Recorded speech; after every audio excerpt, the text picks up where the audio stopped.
I'm particularly excited about this because this is the first time, to my knowledge, that I have spoke to a crowd who has either read or will read What Happened to You. This is a book. This is a Dr. Bruce Perry, who I reference pretty much any chance I get. I'm often asked, after hearing my entire story, Seth, how did you get through this? What was the big awakening for you? What was the thing that really helped you understand everything that you talk about? And What Happened to You was like a ticket to freedom for me, honestly.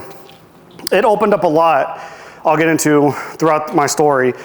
And a quick note on Dr. Bruce Perry, Anjana had mentioned that she is a friend of a friend of a friend, maybe of a friend who knows him. Just to one-up her, I am a friend of a friend who knows him. So I'm just a little bit closer. Also, I've had the opportunity to have 2 shots of espresso and a Monster, so I do have more caffeine than her. I don't have a mic to throw down, so here we go. I think it's really cool to get up here and talk about him, like I said, just because of the book that I've read, What Happened to You. I've read it many times. And then there is another book he wrote, which is The Boy Who Was Raised as a Dog. Those 2 books are just incredible, and they offer so much for childhood trauma, development, how important it is. And as I read those books, I listened to them on audiobook. There's more content in the audiobook. There were moments where I had to pause and soak that thing in, because what he was saying was so profound. It was so deep. It was just answering questions about myself, right? My whole life I have been asked, why are you the way you are, Seth? Why do you act this way? Why do you behave this way? Why are you being so difficult? Why are you so angry? Why are you so mad? And those are questions that I don't even know that I could answer at the time. And so as I read these books, I began to understand the more important thing was, Seth, what happened to you? The things that happened to you made you who you are today. One of the opening quotes in that book from Oprah, she makes this reference of the oak and the acorn. And to understand the person that's in front of you, the oak, to understand all those little twists and knots and scratches, holes and dents and dings, to understand that oak, you have to go back to the acorn. With that being said, I'm going to take you guys back to the acorn. I was born in 1994 in Northwest Ohio. I'm a Buckeye, proudly. IO, thank you. It's the first time that's ever happened. Yes, born in Northwest Ohio. I was born to a mother. I was the middle child. Me and my older sister are 11 months apart. My younger sister were 13 months apart. My mom had all 3 of us back-to-back years, like 17, 18, 19, or 18, 19, 20. By the time I was 2 years old, my mom and my dad had gotten into a fight. My mom and my dad were like fire and gasoline. They just did not mix. And they always found their way together. And when I was about 2 years old, they got into a fight. The story is that my mother came home and had started yelling at my father, kind of picked this argument with him.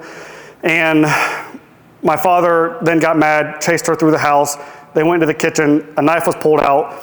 My mom went to protect herself with the knife. My father had a history of being abusive. And so in that whole fight, my father took the knife from my mom, actively stabbed her in the head multiple times, and tried to kill her.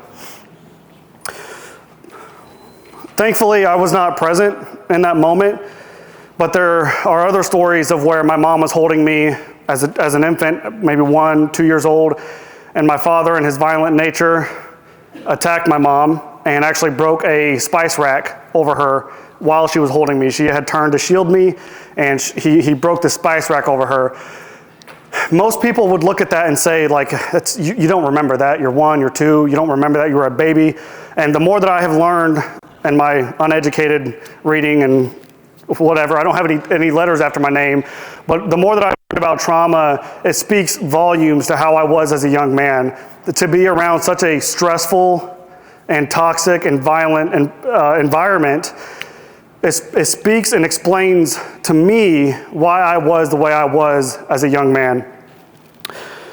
As life would go on, around 5, 6 years old, my mother, raising 3 kids by herself, would find a lot of adversity, right? We were at different babysitters' homes all the time. My mom was doing what she had to do to survive. So she was working nights, she was working during the day. My sisters and I, at just 5, 6, 7 years old, we'd come home and we'd take care of the house.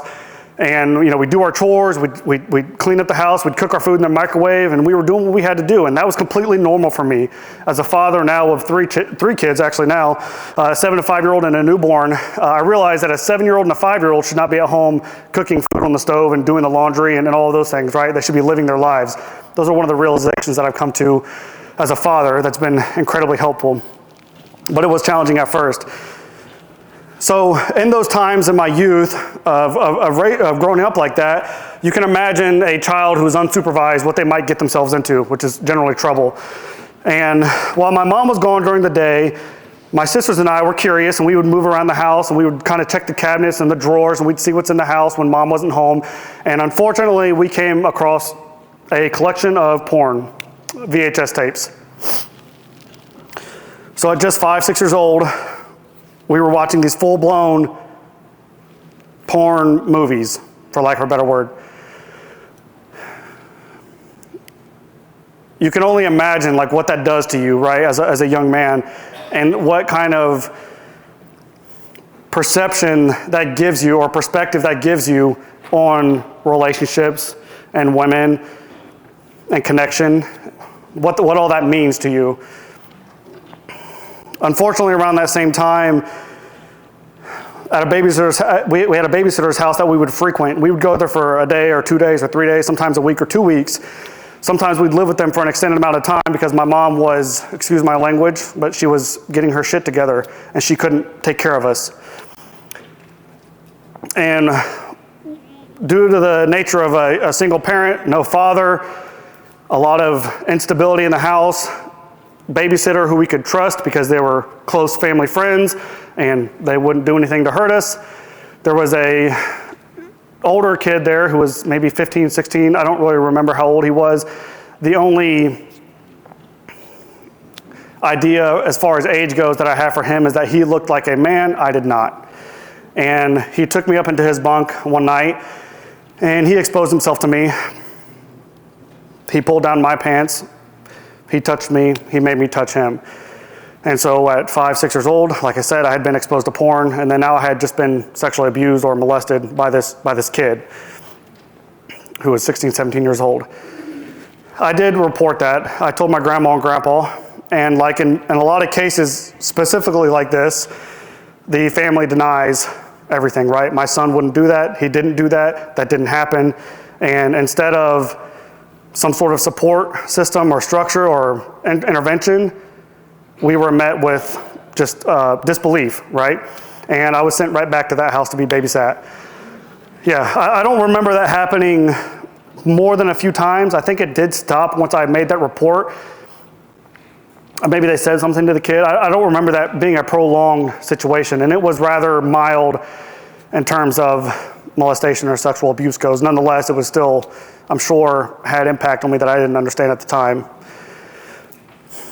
Fast forward a few years, I was 7, 8 years old, and my mother had mentioned going to see my father one day, and to this point, I had never met my father, not that I knew of. I had pictures of me and him as a baby, but I didn't know who he was because he had gone to prison, so I had no memories of my father, and my mom had mentioned taking us to go see him, and so I was excited, and my first memory as a young man to go see my father was in prison, and so it's really heartbreaking as a father now when I go out and I'm standing behind my son on third base, and he's playing ball.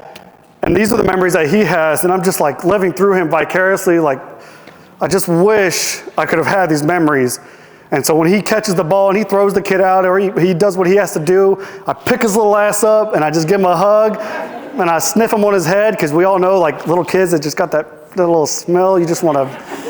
And so I pick him up and I hold him and I love him, and I love him so deeply because of these moments in my life that I did not get to experience.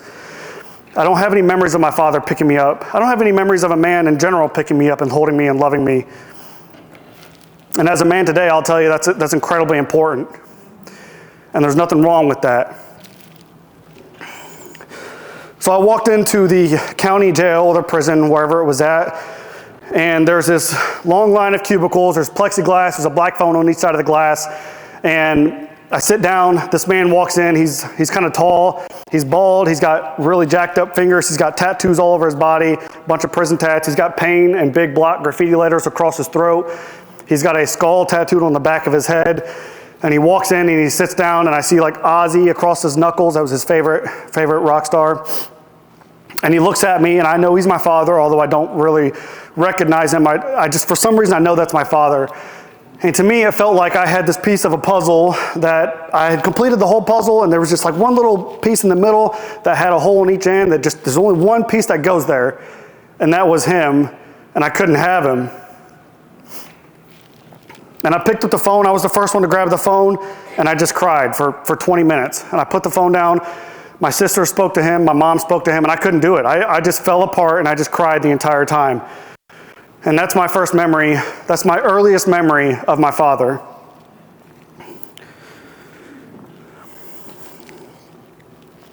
A couple years later, my mom had, over the years, had gone from being a pretty consistent drinker and smoker to almost every single day there were people in my house smoking and drinking. And this is 20 years ago, back when weed was like a really big deal, right? Smoking weed was a really, really big deal. And so every time we'd come home, there would be people in the house smoking and drinking, 5, 10, 15 people. I'll never forget being 10 years old, walking in my house, looking in my living room as I'm going up the stairs, and there's these, maybe 10 people, adults, and they're all smoking and drinking, and they're passing a blunt around the room, and my older sister was in there, and she wouldn't have been older than 11 or 12 at the time, and they're passing the blunt to her as if she's just this adult in the room. And I'll never forget this, and I was walking up the stairs, and I thought to myself, I'll never be that person. I will never be that person right there. I don't know what it was that was in me. Honestly, I couldn't tell you today. There was something inside of me that came from something that said that, Seth, you'll never go down that path. In fact, there's so much more for you in life. And I remember going upstairs and sitting in my room and kind of thinking about that. Around that same time, I had picked up a book at the school library. Oddly enough, I don't know how I was able to get to this book in like 5th grade, but it was A Child Called It by David Pelzer. Yeah, for those of you who haven't read it, incredible story, incredible, and heartbreaking, deeply traumatic. But the opening of that book, David is talking about these things that his mom would say to him, and it resonated with me so much. It was the first time I had ever opened a book and I had seen a mother talking to a child the way that my mother had talked to me. I'll give you a couple examples.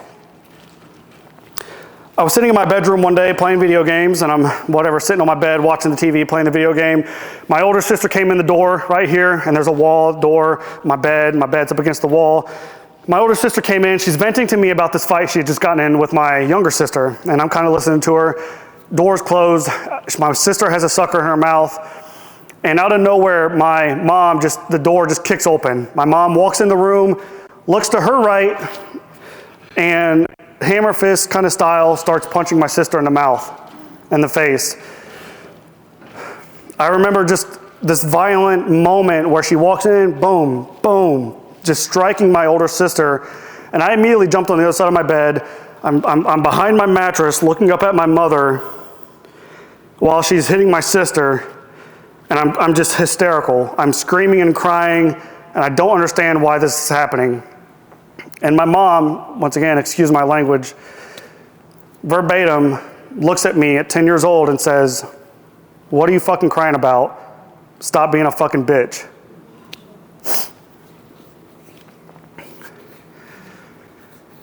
A couple weeks later, I'm walking home from school.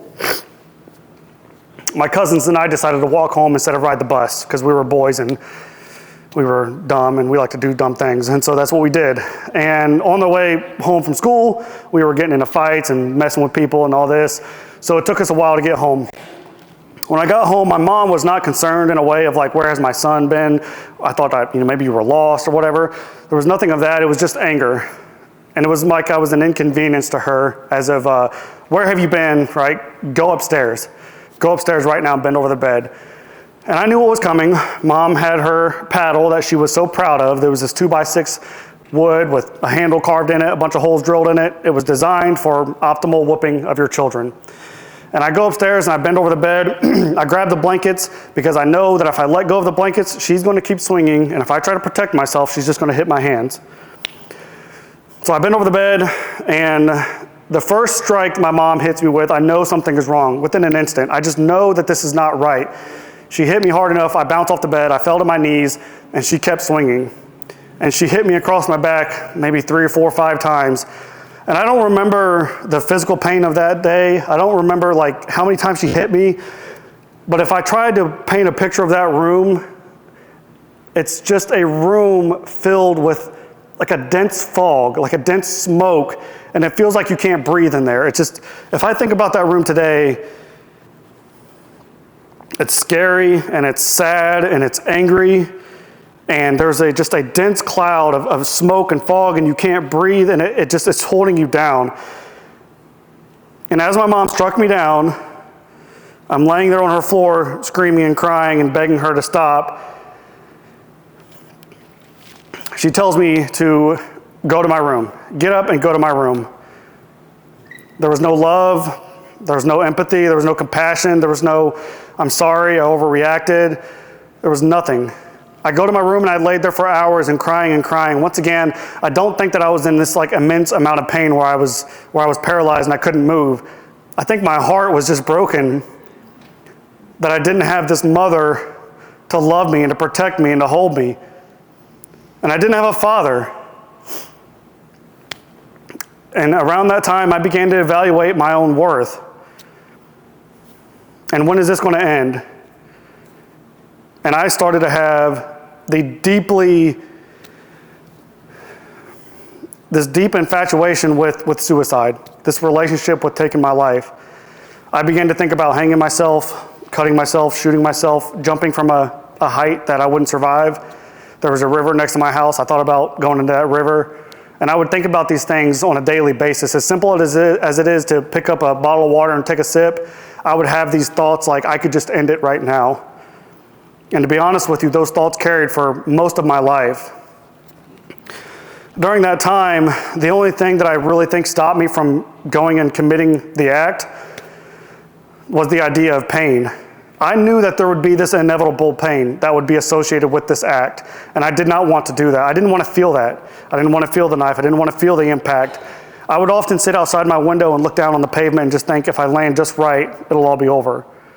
But if I don't, this is just going to hurt really bad. And that was my rationale at 10 years old. So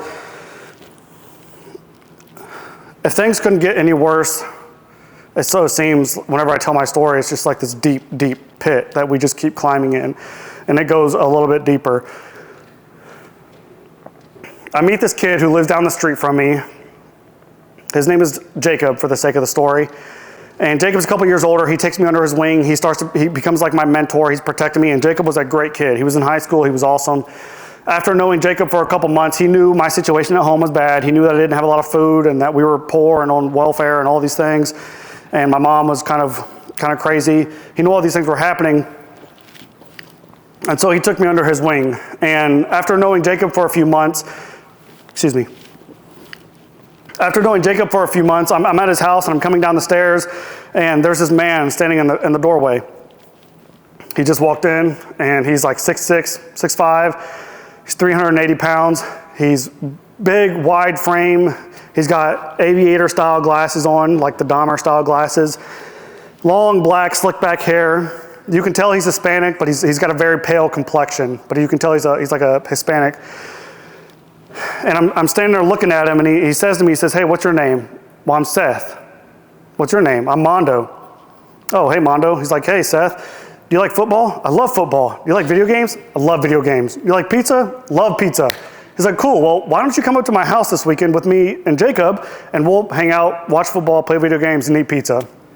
Sick. Let me go ask my mom. Drive down the street, or walk down the street, go ask my mom. My mom says, as long as you're with Jacob, you're good to go. So I go back there, and I get in the back of Mondo's car and I'm immediately thinking to myself, this is pretty cool. This guy can drive. I get in the car, he's got air conditioning. That's a big deal. You know, you get into a car with air conditioning, it's nice and cool. So there's trash all over his car, but I didn't really care. Like, I was a kid. And we go to this chicken place in my hometown. We get, you know, a big meal. I get a drink, fries, like the whole thing, right? This is something I've never had before. We drive up to his house, Bluffton, Ohio. It's about 30 minutes away. We're listening to AC/DC and Metallica, and I've got my new friend Jacob, and Mondo's driving, and there's no rules, there's no parents, and this is like truly awesome. And for a moment, I'm thinking to myself, like, this is it. Like, I finally maybe had that connection that I needed, that little bit of a community or friendship that I needed to help me get out of this place that I'm at, right? And yeah, we get up to his house, and we walk in. The first thing I notice is it's dark and it's cold. He's got this low ceiling, maybe 9-foot ceiling, acoustical ceiling tiles. It's dark. There is as soon as I walk in, there's an entertainment center off to the right. There's a couple TVs and video games. Back right corner of his apartment was this like kitchen area. There's a couple desktop computers. There's a glass table right in the middle of the room with a bunch of board games on there. The back left corner was this wood paneling and a black curtain that blocked off the corner of the room. And that was where his bed was, because this was just a big studio open apartment. And we did exactly what he said we were going to do. We played video games, we ate pizza, and we drank pop. And I did not go to sleep, because that's every 10-year-old boy's like dreamland. No parents there to tell you to stop drinking the pop. You can eat the chips. You know, you can eat anything you want. You can have whatever you want. Mondo had it, he'd go get it. And I loved it. And Sunday rolled around, and Mondo takes us home. So, you know, we get back to my house, and Mondo asked me, he says, well, Seth, you know, do you want to come back? Would you like to come back? And I'm like, yeah, let's go. And Mondo immediately became my best friend, immediately, just attached to him, we were best friends. Around the same time that I meet Mondo, my mom got a new boyfriend. And this new boyfriend got my mom addicted to crack and cocaine. And so we move into this new house without utilities, which was kind of common for us.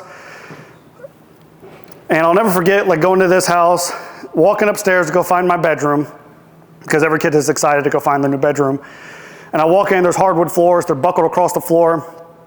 And hardwoods will buckle when they're exposed to weather.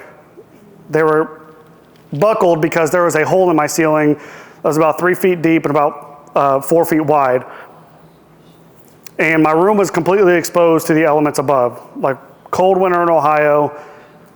It was freezing cold in my room. You could see my breath. And my mom's solution to that was putting up some plastic and making me sleep in that bedroom on a little 3-inch mattress with a thin little blanket where I wet the bed every night. Once again, I spent so many nights laying in that bed just wondering when it was all going to end for me.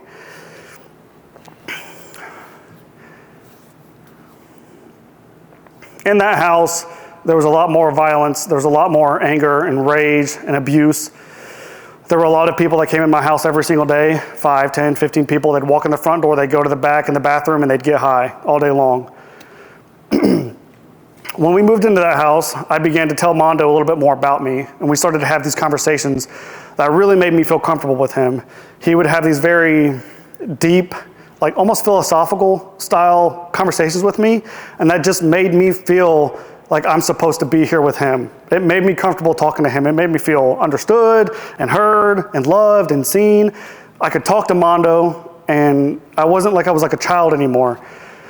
And he would have these conversations with me, and I began to tell him that my mom was abusive and violent and all of those things.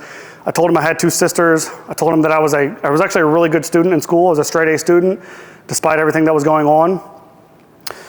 I told him everything about my life. I even told him that I was having suicidal ideation, and Mondo, in his caring nature, reiterated all of those things to me. He also grew up with a single mother. He also had a couple sisters. He was also abused by his mother. He was also bullied in school, but he was also a straight A student. He was also a very smart kid as a young man. And so Mondo quickly became the only person that I could ever talk to, associate myself with everything that I had gone through. Because I had seen people like me now get up on a stage and speak and share and talk about all these great things that you could do when you're in 3rd grade, right? They tell you can conquer the world. But all of these people that would come up on a stage like I am today and talk to me, none of them would share anything that they had gone through. None of them would. None of them ever told me anything that they had gone through that would make me believe it. And so anytime that anybody ever approached me and said, hey, Seth, you can go do whatever you want to do in life, my question was like, how do you know? Because you do not know what I've gone through. You can't tell me, you don't know me. You don't know who I am or what I've been through. How can you help me? How can you help me get there if you don't know what I've been through? And that was a mentality that I carried for most of my life. And Mondo, once again, was the first person who I ever talked to who had experienced anything remotely similar to me. And so we became even just, that relationship got tighter and tighter and tighter. And obviously you can maybe tell if you've been in this profession for some time where this is going. Mondo was 30 years old when I met him. I was 10. I was a little boy with long brown hair. I looked like a girl, truly. Oddly enough, when I met his mother, she even told me I was too pretty to be a boy. And as the relationship continued between me and Mondo, after knowing him for about 3 or 4 months, he began to sexually abuse me. It started with an innocent touch where he touched my butt. He apologized. I said it wasn't a big deal because I thought he had just bumped me. Like if we bump each other in the hallway, it's okay, it's not a big deal.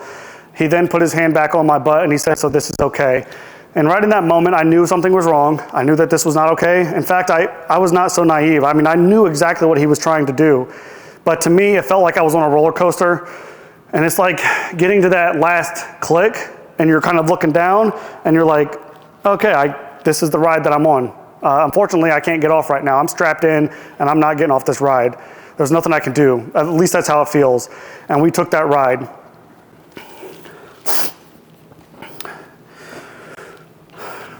I would go to Mondo's house every single weekend for about the next 6 years.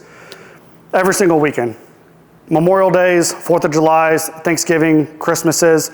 Every weekend I would be at his house. I knew his family. He would take me to these events and his family, for some reason, never said anything about this man bringing a little boy in.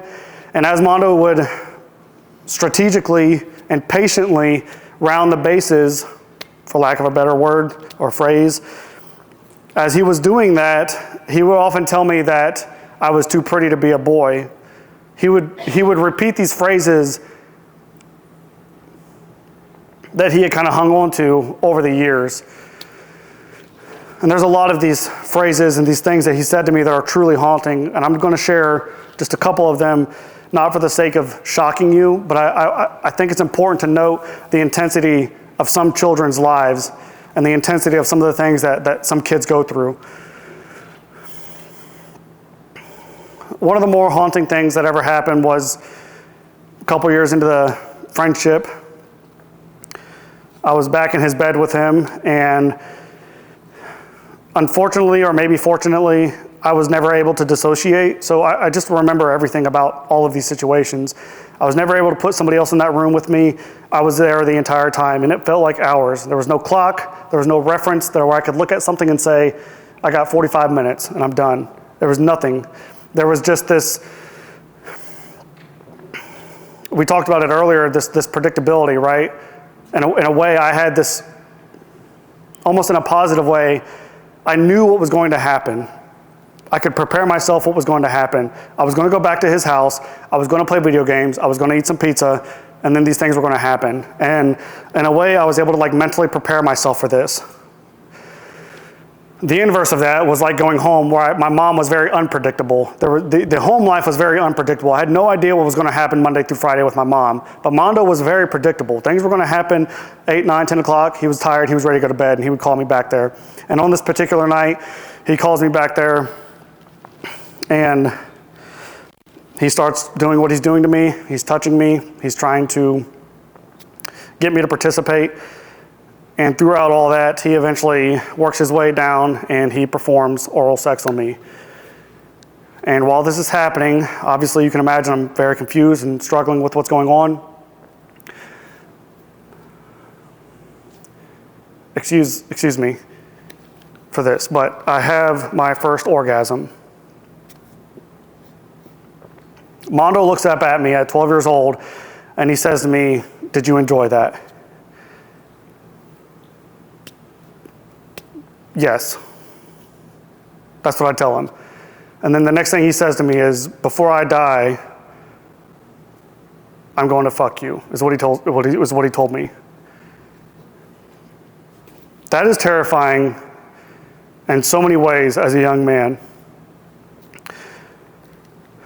Not too long after that, my mother was arrested for stabbing her boyfriend over some drugs in a bathroom. She set some stuff on fire in the front yard. I was present for all of this. Watched her get taken out of the house, put into a cop car, and taken away. For several months, I bounced around different houses before my grandparents found me. My grandparents then asked me if I wanted them to adopt me. And at that time, they even had my sisters, which very, almost poetically in a way, my sisters and I had escaped my mom's house finally due to her getting arrested. We went to go live with my grandparents, who were very well off, had everything that we needed. My sisters were manipulated by my mother to go back and to live with my mom. They left my grandparents' house and lived with my mom. And in the same way where we had safety, my sisters left that environment to go back to some instability and chaos, what we were used to. When I got to my grandparents' house, after living there for a short amount of time, maybe a month or two, I told them, I said, I have this friend that I want to go see. And it speaks to the nature and the complexity of trauma and abuse in these relationships, of why people continuously return to them. And I did. And my grandparents questioned it. They brought him in, they met him, he made them laugh, he was funny. Mondo was like a charismatic, funny guy. He was the epitome of a wolf in sheep clothing, he really was. And now the relationship had transitioned from Seth being present in Mondo's family environment to Mondo was now in my family environment, and Mondo was trusted and loved and cared for, and he was a good guy. Shortly after that happened, my grandparents adopted me. I turned 13 years old. I was up at Mondo's house again one weekend, and he would always do this thing over the years where he would punch the wall back there in his bed. He'd be in his bed, and he would punch the wall. And it didn't take me long to find out what that meant. And that basically meant it was time. It was time for me to go back there. And so as I was out there playing video games one night, I hear the thud in the wall, just a boom, boom, boom. And I'm sitting out there playing the video games and my stomach drops because I know what's coming. I know what I got to do, right? It's time and time again. And I go back there. This time is a little bit different. There was a foam pad on his bed and he was kind of sitting up, which he never was. And I walk back there and I'm like, hey, what's going on? Trying to be like naive, like I don't know. And he pulls me close to him and he stands up and he kind of pushes me towards the bed and he pulls my shorts down and then he pushes me into the bed. And I fall to my hands and knees on this foam pad. And like I had heard so many times before, there was this little jar of Vaseline on his nightstand and I heard the pop of the lid. And that little jar of Vaseline I'd seen so many times I can see it today, the deep scoops from his fingers, where his fingers would go in there when he would use his fingers on me over the years. Unfortunately, the very thing that I had resisted for so long was about to happen, and it did. He raped me when I was 13 years old.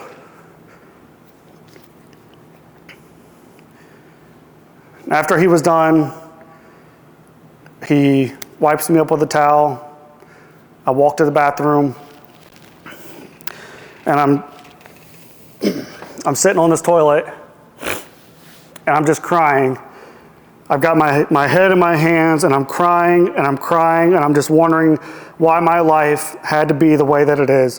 Why I didn't have a father, why I didn't have a mother, why this man was doing what he was doing to me, why I couldn't say anything, why I couldn't get out of the situation. And I just cried.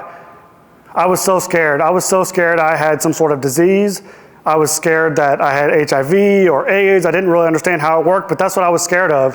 In fact, I would have nightmares about waking up and being at a hospital and seeing the paperwork in front of me that says positive. I would have these like deep nightmares at just 12, 13 years old about these things. Vivid. And I sat there and I cried. And after I clean myself up, I stand up, I go take a shower, I walk back out into his apartment, and I continue playing the game. I put a smile on, and I just keep showing up. I go to school Monday, right, and I'm on the bus, and all the kids are talking about everything they did over the weekend. And Seth, what did you do? Well, how was your weekend? Yeah, that's hard. And this continued for a couple more years. I was a month away from being 16 years old, and I'm up at his house again, same thing, playing video games, and I've got a younger friend with me who would come up there from time to time. And Mondo makes a comment towards my younger friend because he was having a bad day. And he says to him, if you're having a bad day, I can take you back in the bed and I can blow you. That's what he says to my younger friend. And in that moment, we laughed it off because that's what we always did. Because Mondo wouldn't do that. Mondo was a friend. He was family. He was awesome. He's kind. He would never do that. But the reason why that moment was so profound and striking for me, that was the first time I had ever heard him say something like that to somebody else. So what do I mean? Well, in the previous years, he would make those same comments about me, to me, in front of other adults. We had other adult friends we would hang out with, and he would make those comments when it was time to leave. We have to leave so Seth can do this tonight. We have to leave so I can go back and do this to Seth tonight. And me and Seth are going to go back to the apartment so this can happen. And he would just say these things plainly, out loud. And what he was doing was he was looking at me, and he's telling me, Seth, do you see this? None of these people believe this is happening, right? He didn't tell me that, but that's what he was saying, you know? And Seth, I can tell everybody what's happening. It doesn't matter. You can't say anything. Nobody's going to believe you. And that's what he was doing in that moment to my friend. And for whatever reason, I could endure the pain. I could endure the suffering. I could endure the trauma. I knew that I could take it.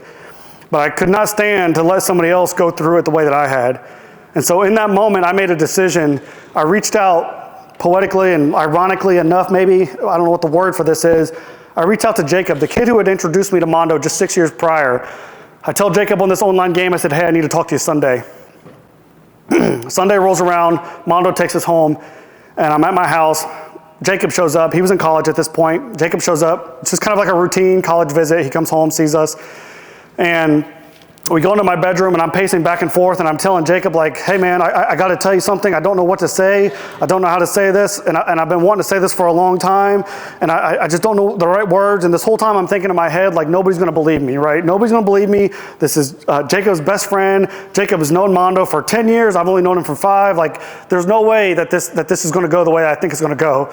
And I couldn't say the words. I could not say the words out loud. I could not say it. I just kept repeating myself. And then I stopped for a moment, and Jacob breaks the silence. He says, Mondo touched you, didn't he? And I fell apart. I fell to my hands and my knees, and I'm punching the hardwood floors, and I'm punching them, and I'm just, 16 years of just pain and trauma and suffering was coming out of my body. I was freezing cold and sweating at the same time, and I'm just crying and hysterical, and then after a few moments, Jacob breaks the silence again. He says, he did it to me too.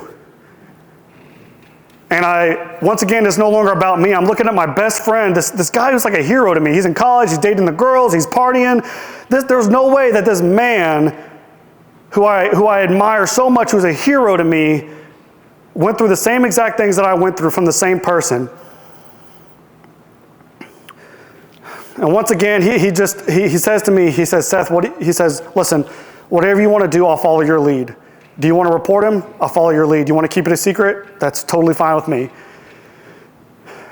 And I don't think he realized the power of that statement, of just giving me the agency to make that decision on what we were going to do about it. And I told him, I said, we're going to report this guy. I said, he's about to hurt my friend and we're going to report him. And so we go out and we tell my grandparents, and to this day I can still hear my grandma, you know, just her faint voice, just my baby, as she held me crying after telling her what had happened. And just brief details, nothing, I just said that this guy touched me. She didn't know all the details. We go down to the hospital, and there's this, we're down there, and we're talking to the nurse. This police officer walks in, Once again, there's so many coincidences in this situation that I'm so lucky to be a part of. This man walks in the room. I see Couples as his name tag. I asked him, I said, "Is your wife Mrs. Couples?" He said, "Yes." His wife was my teacher just a few years prior. And so right off the jump, we had built this commonality, this rapport. And I told him that. I said, I remember you. You came into school on Veterans Day or Memorial Day. He was an Iraq veteran, and so he came in, and we had this rapport right off the jump. His name is Chad Couples. And Chad Couples comes in, he sits down with me, and we have this interview. Back in 2010, at least up in Ohio, in my county, the forensic interviewing process was not really practiced or established yet. And so I was just talking to this regular street cop. But this man sat down with so much like compassion and just empathy for me. And he just sat there stoically and just listened to me pour out the worst details of my entire life to him for the first time ever. And at 15 years old, I tell him everything. I just pour out all these details because I knew what I needed to do to get this guy. And we go back in the emergency room, and the nurse asked me, she says, "Seth, do you have any clothes that you've worn to his house recently? Do you have anything that you haven't washed?" And I said, "Ma'am," I said, "I was just at his house, and he just did this to me 18 hours ago, 12 hours ago." And I'll never forget this. The nurse got down on a knee. She put her hand on my leg, and she said, "Seth, you are incredible." They were blown away that this 15-year-old had the wherewithal to not take a shower, to not change my clothes, that I knew what I was going to do to get this guy, and I did. And they were blown away. And she gets down and she puts her hand, she tells me how incredible and powerful and strong I am. And it was such an important moment. I just felt cared for and loved. And I'm so fortunate for that because I know not a lot of people get that. I was so fortunate to have that interaction. And I'll never forget that. I'll never forget those moments.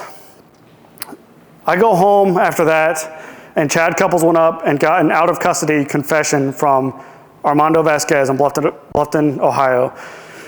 Out of custody, meaning that he didn't have a lawyer. He wasn't being interrogated, so to speak. They were just talking, and he got it on audio visual. This man had admitted to committing enough acts to myself and my friend Jacob that they arrested him. About a year later, after all the court and all that stuff settled, he was charged with 11 felony counts for child misconduct, 2.5 years per charge, and then he was offered a plea deal. So he took 4 of those. He was sentenced to 10 years in prison for 10 years of abuse between me and another boy.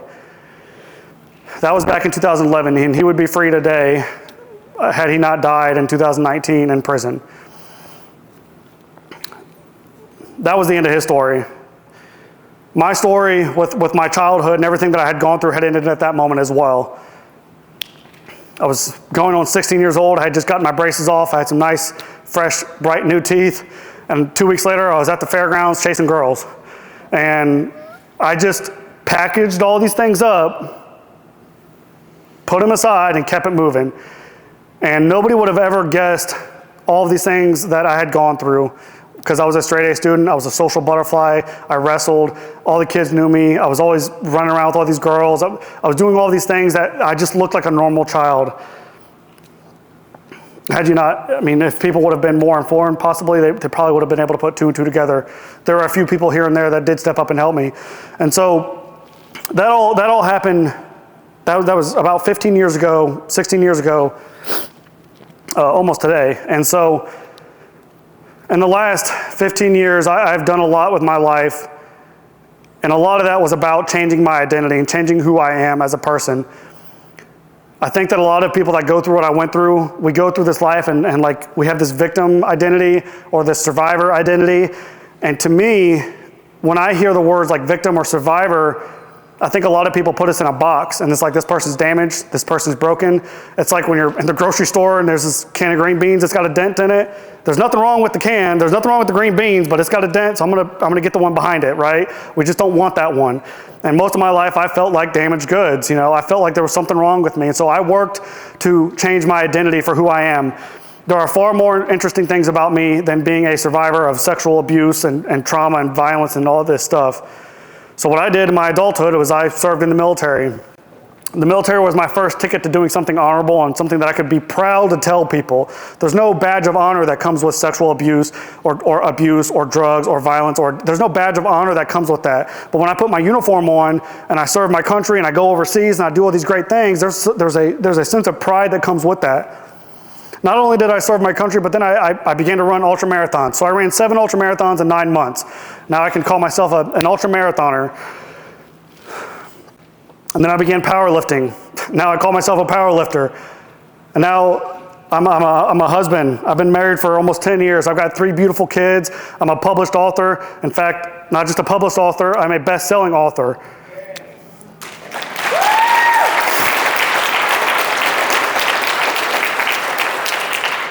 So a big piece of the healing for me was reframing that identity of who I was. I didn't need to call myself a survivor. That term, I don't resonate with it. I don't stick with it. I am all of these other things. I am far more interesting in so many other ways. And a lot of people like me, when we get to this place, we tend to be like, we have this idea that we're self-made and that we got here by ourselves, and I got it out the mud kind of thing, and I've taken control of my life and I've owned it, and I'm not a victim, and you can do it too, and stop making excuses. And then what happens is people like me, we generally lose empathy for people. At least that's how I felt. I looked at other victims and I said, why can't you do it? I did it, why can't you do it? I didn't get addicted, why can't you do it? I didn't abuse my family, why can't you do it? And I began to lose all of the empathy and the compassion that I had for people until about 2 years ago, and I read 2 books, What Happened to You and the Boy Who Was Raised as a Dog. And when I read those 2 books, I was like, okay, Seth, like you're being ridiculous about this. You did not do this by yourself.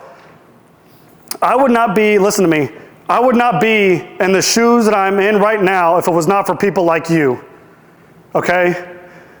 I would not be in the shoes that I am right now if it was not for people like you. We've talked about connection so much today, and community. And everybody in this room, you are the glue to those things. You are the glue that holds these communities together. There are children that have smiles on their faces because of people like you. There are parents who have jobs because of people like you. There are parents who have money in their bank accounts because of people like you. And those people, they'll never forget you. They'll never forget the little interactions that you guys had. I'm going to leave you with this. I'm running over time, and I'm sorry. But when you go home tonight and you're brushing your teeth and you're looking in the mirror, please brush your teeth. When you're looking in the mirror, okay, you're looking in the mirror and you're thinking to yourself about what happened today and what you experienced today and what you learned today. What I want you to do is to recognize the ability that you have and the opportunity that you have, that you are so blessed with to be able to make an impact on so many people's lives. And those people will never forget you. I promise you that, because for 15 years, I have thought about Chad Couples. Yeah. For 15 years, I've thought about Chad Couples, and I've thought about that nurse who got down on a knee and told me how strong and powerful and courageous I was for doing what I had done at just 15 years old. For 15 years, I thought about those things. I thought about you. I thought about you and you and you. Because everything that you do, what you do matters. Every day, what you do matters. And I know it's hard. I know it's hard, but I'm telling you, my challenge is for you. When you look at that mirror, ask yourself, are you ready to pick up that torch and carry it? Are you ready to be that catalyst for change? That little bit of hope. You are the light at the end of the tunnel, I promise you. I promise you, when those people walk into your office and they're looking for some dang help, all they need is a little bit of light. That's just it. They just need something to look at that says, I can do this, I can get there, I've got the support, I've got the people around me, I'm willing to do it, I want to do it, I want to get there, I want to be successful. I can be loved, I can love other people, I can be successful. I can change, I can break the chains, right? I can get out of this. There are so many people that are in a basement of a house that's on fire, and all they need is somebody to stick a ladder down there, and that ladder hurts like hell. You grab every rung, it hurts. It hurts. And you got 2 options. You either climb out of that basement and you get out of that house, or you burn down with it. And you guys, everybody in this room, you have the opportunity to be that person. Thank you.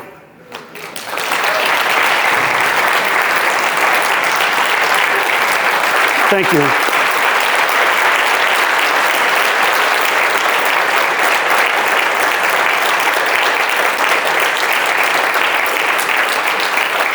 Thank you. Thank you all so much.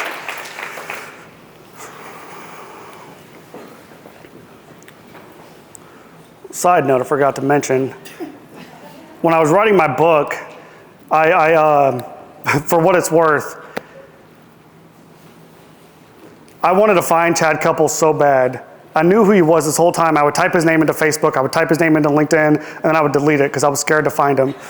Because I was scared of what he would think about me. I was scared of the person that he may have become or all these different things. And when I was writing my book, I finally made the decision to find him, and I did. And I reached out to him, found some people, they got a hold of him. He called me one day, and I got a call at my desk. I work at Carroll Daniel Construction right down the road. And I got a call one day, and I'm sitting at my desk, and he says, "Hey, this is Chad Couples." And I'm like, okay. So I step off into one of the conference rooms. I'm like, "Hey, man, I don't know if you know who I am, but my name is Seth Gehle." And I told him, I said, "I'm okay." I said, "I'm okay now." I said, "Chad, I'm married." I said, "I have 2 kids at the time." And I said, "Chad, I was in the military. I served for 9 years. I told him all these things I was so proud of. And all I wanted him to know was that I was okay. And I know that so many people in your profession don't get the closure that you want or that you need. And for me to be able to go back to Chad and call him and tell him that was so profound for me. It was so just helpful for me to know." And his words after I said all that, he said, "Yeah, of course I remember you, you know?" He's like, "I've thought about you too." And he had looked me up, and he had looked up the case. I was his first ever sexual assault case that he had ever handled. And he was just a normal cop, in his own words. He's just a normal street cop, and he walked in and handled it like a pro. I got to go up to Ohio 2 Novembers ago. I don't know how long ago that is. 2 Novembers ago. Spoke at my first conference ever. Once again, just, you couldn't write this in a better way. My first conference ever was in my hometown at a college. And I told him, "I'll speak at your conference under one condition. I want to present Chad an award." And I did. I got up here, did the same thing I just did now. I've gotten a lot better since. And Chad was in the crowd. He did not know it. And I pulled him up to the stage, and I gave him an award, and I thanked him for everything that he had done for me. And I say all that to say that is proof. It's just proof of the difference that you guys make. I promise you, I promise you, I promise you. It's so impactful. Here in 2 weeks, I'll be up in Lake Placid, New York, speaking for the Hope Changes Everything conference. It's a child advocacy center up in Lake Placid, New York, and Chad Couples is going to be presenting with me. And it's just yeah. I'm so thankful for all of you guys and the impact that you make. There would not be people like me without people like you. So, last thing I'll say, thank you all so much. I gotta find a mic. Where's the mic at so I can drop it? Thank you guys. Thank you. We want to thank everyone for coming out today.